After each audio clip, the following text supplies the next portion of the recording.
வணக்கம் அன்பர்களே, நான் உங்கள் டாரோ டச் நித்திலா பாலாஜி.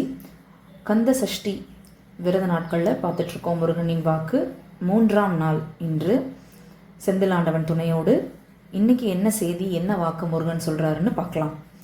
முதல்ல வந்திருக்கிற கார்டு பார்த்திங்கன்னா ஒரு தவநிலை மாதிரி தெரியுதா அவங்களுக்கு? அந்த பிக்சரை பார்க்கும்போது என்ன சொல்லியிருக்காங்க அப்படின்னா, பொறுமையாக இருக்கணும் அப்படின்னு சொல்லியிருக்காங்க. தாமதங்கள் வந்தாலும் உன் வாழ்க்கையில் அற்புதம் நடக்கும் அப்படின்னு சொல்லியிருக்காங்க. அதாவது நிறைய பேர் இப்போ நினைக்கலாம், நான் ரொம்ப வருஷமாக விரதம் இருந்துகிட்ருக்கேன் கந்த சஷ்டிக்கு, ஆனால் எனக்கு இன்னும் குழந்தை பேர் கிடைக்கல, எனக்கு வேலை கிடைக்கல, திருமணம் ஆகலை, இப்படிலாம் நீங்கள் கவலைப்பட்டுட்ருக்கலாம்.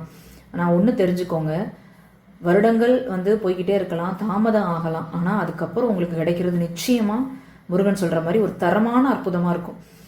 இப்போ விரைவில் அந்த குழந்தை பேர் கிடைக்கும். தாமதப்படுதுன்னு யாரும் கவலைப்படாதீங்க. அடுத்ததாக வந்திருக்க பதில் அப்படின்னு பார்த்தீங்கன்னா, யம பயம் தீரும் அப்படின்னு சொல்லியிருக்காங்க. அப்போ யாராவது ரொம்ப நோய்வாய்ப்பட்டு இருக்கீங்க, இல்லை ரொம்ப நாளாக ஒரு நோய்க்கு நான் மருந்து எடுத்துக்கிட்டே இருக்கேன், இன்னும் குணம் கிடைக்கல அப்படின்னு நினைக்கிறவங்க, இல்லை அடிக்கடி மரணத்தை பற்றி ஒரு பயம் வருது எனக்கு அப்படின்னு நினைக்கிறவங்க, அப்படிலாம் யாராவது கவலைப்பட்டுட்டு இருக்கீங்கன்னா அந்த கவலை பயத்தை விட்டுருங்க. எல்லாமே இந்த சஷ்டி நாட்களில் உங்களை விட்டு விலகிரும்.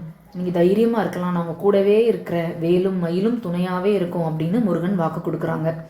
மீண்டும் நாளைய பதிவில் சந்திக்கலாம். நன்றி அன்பர்களே. வெற்றிவேல் முருகனுக்கு அரோகரா.